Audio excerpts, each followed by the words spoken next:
After 2 years of neglecting my deck, I decided it's finally time to address the elephant in the room. This deck was one of the selling features when we bought this house 3 years ago, but what do you do with such a large outdoor space? I don't know if it comes across on camera, but this deck is almost 70 feet long. That's 7-0. It is the entire length of my ranch-style house, plus my 2-car garage. I have spent the last 2 years figuring out what to do with the layout and how to make this space function. Then over the last month, I've been working hard to execute my vision. First things first, we gotta bust out the pressure washer. The previous finish that was on the deck was that textured deck over stuff. If you aren't familiar with that stuff, it's like having sand or tiny rocks mixed in your paint so that it's non-slip. And I hated it. Not only the texture, but I hated the color as well. It was this red-orange and doesn't go with my style at all.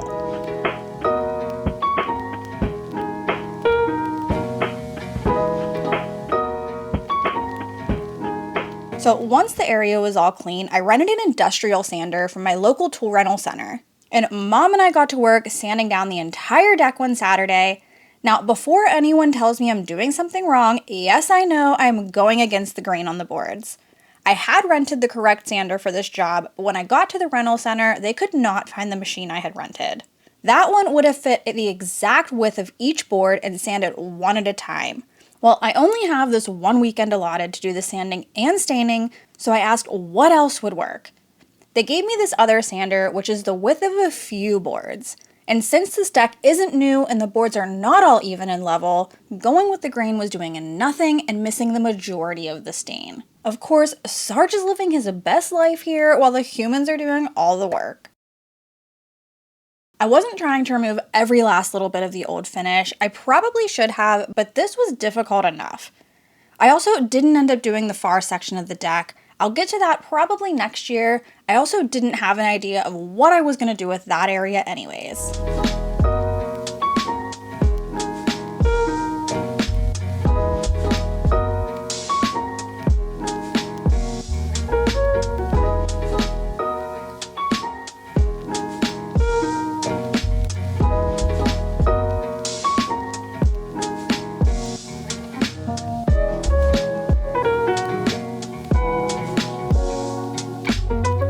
Next, it was all hands on deck for the painting. I'm using the same deck over product by Behr that the previous homeowner had used, but I opted for the smooth version instead of the texture. This stuff is so thick, it feels like you're painting with pudding. And I chose a milk chocolate brown color, so it really felt like we were just smearing chocolate pudding all over the deck. I actually thought this color would have turned out a little bit deeper and richer, but I'll take it over that rusty red.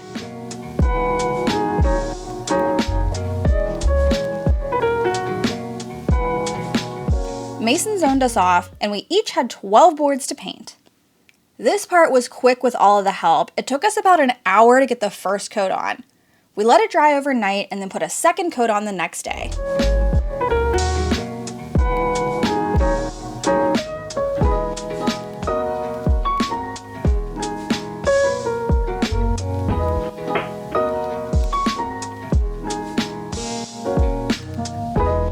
I had spent the entire week previous to sanding hand painting all of these balusters each day after work.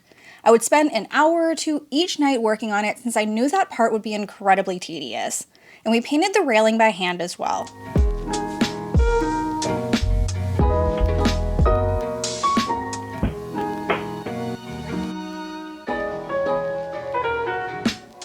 Seriously, you guys, what a difference some paint makes. Now, my deck is in direct sunlight for 90% of the day, and we had 0 shade options out here. It was miserable, and we never ended up spending any time out here. What a waste of space. But when you're buying your first house, you don't think to ask a question like, what direction does the sun hit the house from?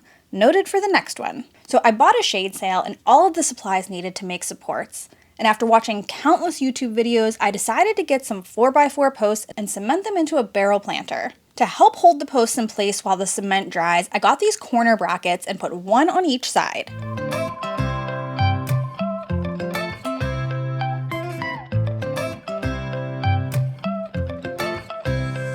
Then I started to screw the brackets down inside the barrel planter, but I got these ones from Rite Aid and they did not have a thick enough base. The screw went right through them. I ended up screwing it down to the deck and then had to remove the screws. That's what happens when you go with the cheap $10 plastic planter option over the $50 wood option from Home Depot. Luckily, I bought a quick setting concrete, which takes less than 5 minutes to start curing. So I summoned my helper and Mason held the post in place while I poured the cement. I did this for all 4 posts and then let the cement dry overnight.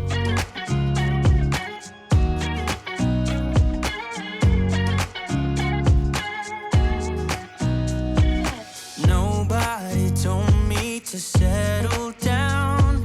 Day nights and late nights don't get around. But there's something about you I like, about you I like. You're crazy for saying I should slow down, but maybe I'm escaping the love we found. There's something about you I like, about you I like. I get too drunk and too scared and lie to you. If only you knew I would die for you. One of us gotta say the I. You guys, every single tutorial that I watched on putting these posts together said, screw in your hooks first before you put the post in the cement. So the whole time I'm doing this project, I'm thinking to myself, screw in the hooks before we put it in the cement. Well, I didn't do that. So now I'm gonna have to get up on the ladder, drill a hole, screw these guys in before we can hang up our shade sail. Wonderful. I got in all the hooks, as I'm sure you can see a storm is starting to roll in. Is this foreshadowing the next event? Maybe. I should have known better than to try and put up a shade sail with the wind as strong as it is, but in my defense, it is always windy here. So I carried on and moved the post into position so I could hang it up. So before we get to the disaster that ensues, every tutorial I watched on this process of using the barrel planters, the people had buried the posts into the ground first. Well, I didn't have that option because my deck is at least 8 feet off the ground. So I thought the cement would surely be enough to anchor this thing down. Boy, was I wrong. I'm leaving this whole section in so you can see what happens. First off, like I said, it was too windy. The wind took that one corner as I was pulling the planters backwards to lift it off of the sail, and it twisted over top of the whole thing. So I'm thinking, okay, that's really annoying, but no big deal. Just grab the ladder and put it back up. Oh my gosh, I flipped the corner back over and boom, down comes one of the posts. Okay, I caught it. Everything's fine. Put it back in place, and there comes the opposite corner falling down. So now I'm thinking this clearly isn't going to work out how I had planned it. And it took me several days to figure out how to make this thing work, so let's move on to building some of that furniture. I've been collecting deck furniture for a few months, and Mason wanted to help me put it all together. We started with the table. I got this from Amazon and loved that wood and black metal look. This style of table can fit into many different home decor styles, and it was super easy to put together. Most of it was already built. All we had to do was screw the legs in place and add the support bar to the bottom.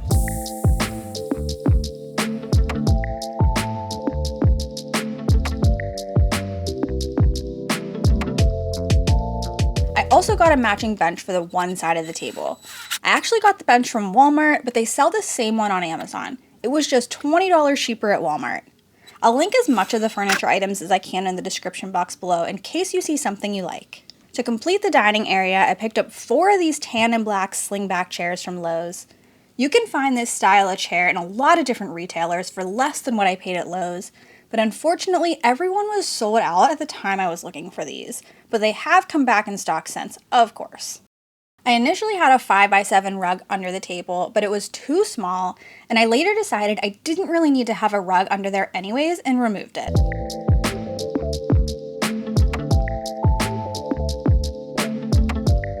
Next, we wanted to build the couch, and I put the next area rug down so we could build on top of it and not need to move the furniture around later. This is an 8x10 Alto rug from Home Depot. I got a chase-style couch from Amazon. It was not the easiest thing to build, and the directions were kind of confusing on some parts, but eventually we figured it out.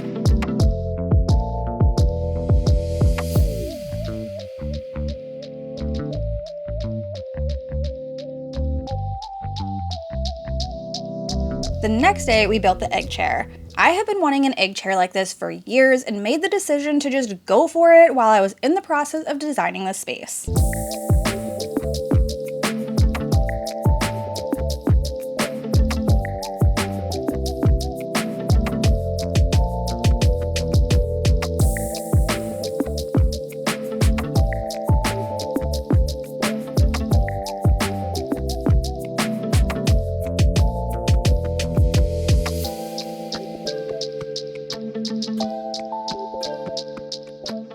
Even though these are outdoor cushions and have that water-resistant fabric, I want to make sure that they hold up. So I got some Scotchgard to spray over all of the cushions. This just adds another layer of protection against the elements. So I got the shade sail up, sort of. Mom came over, I needed some help. We got it up, I attached one side right to the house. So this one is right in the siding there. The other ones are on the post like I had wanted, but we got it up literally right before it rained. You can see there's water everywhere. Everything is all wet right now. But this front side is really like drooping down. And the back side is not doing that. It's really nice and taut. It's perfect in the back. So what I realized is the front posts here are not far enough apart. Like this one and then the far one over there, they need to be about another foot apart to account for like this sag in the middle right there and to make it a little bit tighter. I had to hold these up to make sure they weren't gonna fall with some rope, but I don't know that I trust that that rope is gonna be really secure, especially like in the rain and the wind. Like I feel like it's just gonna wear down. So I got some of these bungees. Now, I hate that they are bright blue. Can't stand that. But we'll see if I can make it work. I just don't know that I trust the rope, and I need to take this off so that I can move these a little bit further apart. You're gonna see up here how much it's sagging compared to the back that is just not sagging at all and looks really good. I took the sail down off of the front post, and you can see after just one 10-minute rain, the rope has already stretched and is sagging. So I'm glad I picked up some bungees. I removed the rope and moved the posts over 6 inches on each side, and then I wrapped the bungees around them, and this is so much more secure.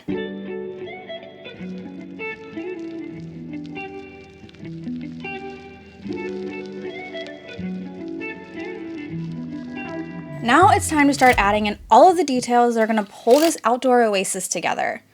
I bought some curtain rods from Amazon that look like industrial pipe, and I thought this goes with that look of the table. It was a little bit difficult to put them up on my own. One side kept popping out, but eventually I got it to work.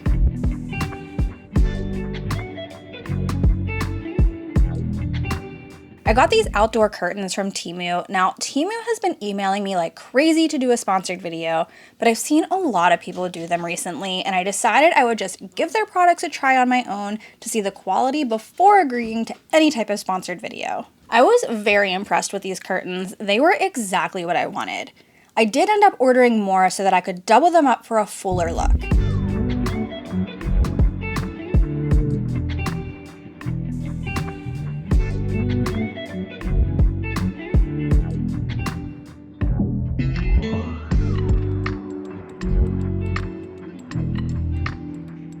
Since it's pretty windy in my area, I couldn't just leave the curtains hang. They needed to be tied down somehow. So I tied a knot at the bottom to weigh them down a little bit. Now when they blow in the wind, it won't be so all over the place. Now that the posts are in place and the curtains are hung, I headed to a few garden centers to pick up some greenery. I'm not a huge fan of flowering plants. I much prefer different shades and types of greenery, but I did get this deep purple Tradescantia. I do love the look of these, and they are super easy to care for. I drilled a few holes in the barrel planters with my spade bit for some drainage. Then I added a layer of rocks for additional drainage before adding in any soil. My neighbors recently built a patio area in their yard and had a bunch of topsoil left over. They came over to ask me if I could use it, knowing I am always working on some sort of project.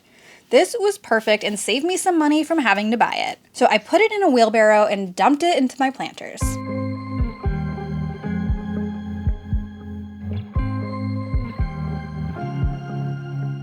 I was at the wrong place at the right time, 'cause suddenly there you were with those bright blue eyes. We were conversing under the night sky, when you took my hand, said let's leave now. Don't wanna be shy, I will let my guard down. Don't wanna be shy, I will let my guard down. I wanna laugh out loud, talk a little deeper, kiss a little harder.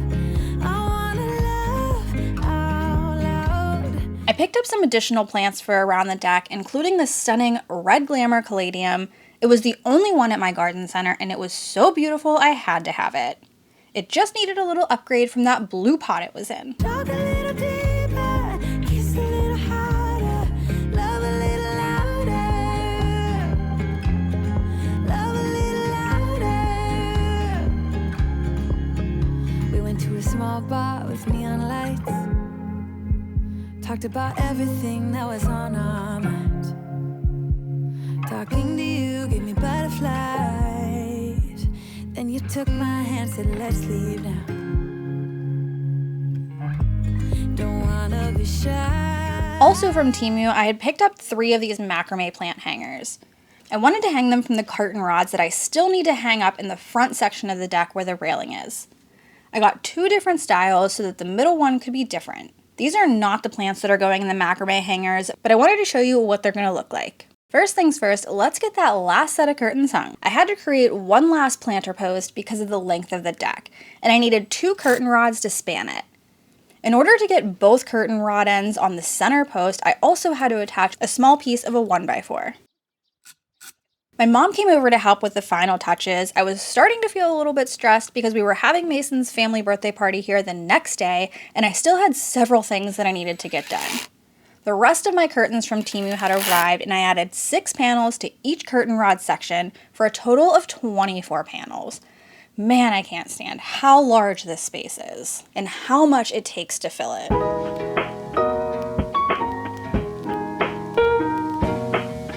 Like I said earlier, I wanted to double up the curtains, so each little knotted section has 2 panels, and then I tied a knot at the bottom of each. Now, since the curtains keep blowing in the wind and sliding around on the rods, I wanted to figure out how I could hold them in place.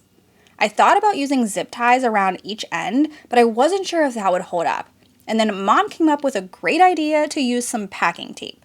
This stuff holds up in the rain when shipping boxes, so we thought it could definitely work just as well here. I tore off a small piece of tape and I placed half of it lengthwise on the fabric and then wrapped the other half around the curtain rod. Since the tape is clear, you don't even notice it. We'll see if it holds up, but so far so good, and it has rained. Lastly, on the curtains, to keep the front panels from blowing in everyone's faces, I took a long zip tie, stuck it through the knot, and then tied it onto one of the balusters to keep it in place.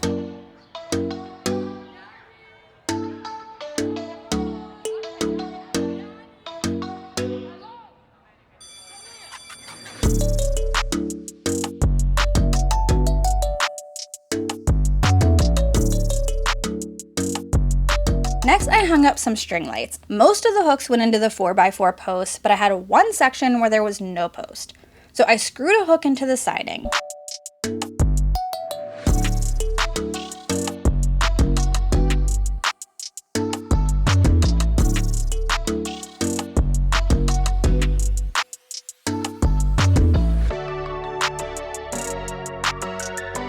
Now we can hang the macrame planters. I didn't have any S-hooks and I didn't want to take the rods down or mess with the curtains to slide them on.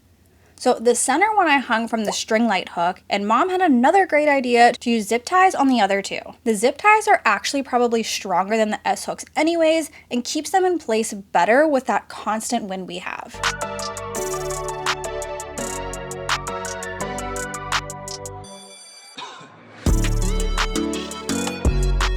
I didn't want to put flowers or greenery in the middle plant post, so instead I filled it with rocks and added in 3 solar path lights.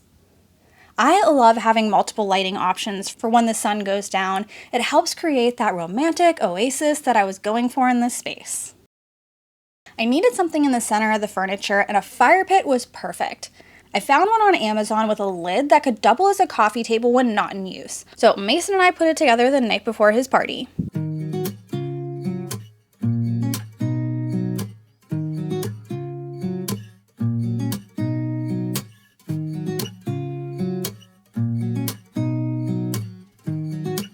Now on the narrow side of the deck, I didn't do a whole lot over here. I thought this could be the sun section with no shade covering. However, I did want to add some additional privacy. I picked up one of these plastic lattice panels from Home Depot. You can also get these end caps for them, so I screwed one to the top of my railing and one onto the side of the house. Oh, I'm sure you can see I had gotten super sunburnt this day. I am always so careful about putting on sunscreen multiple times a day when I'm going to be outside, but for whatever reason this day, I just didn't, and boy did I pay the price. So I thought these 2 caps would be enough to hold the privacy screen up, but it wasn't. And again, this is a project that would have been much easier with 2 people. The plastic was way too flimsy.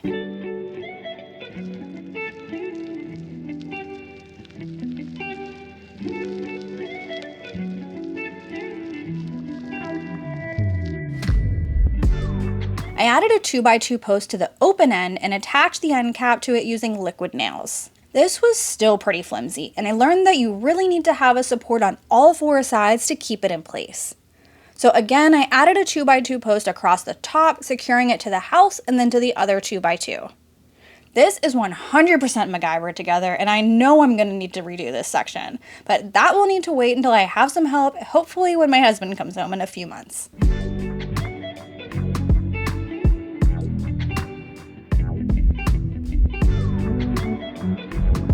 Next, I pulled the grill, or barbecue as some people call it, over to this side. This section of the deck is right off of the kitchen, so it makes sense for it to be over here.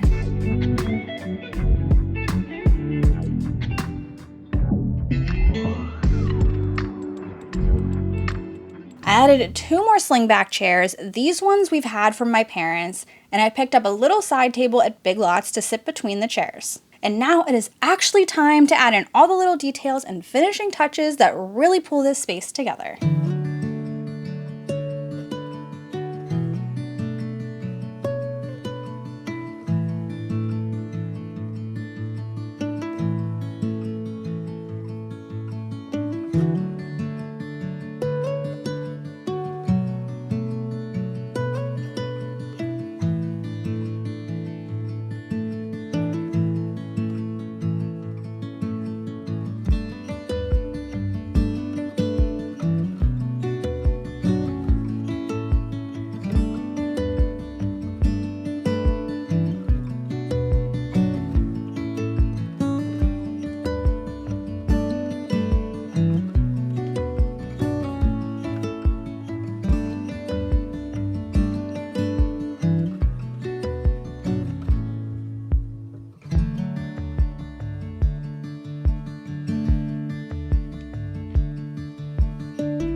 You guys, I'm devastated.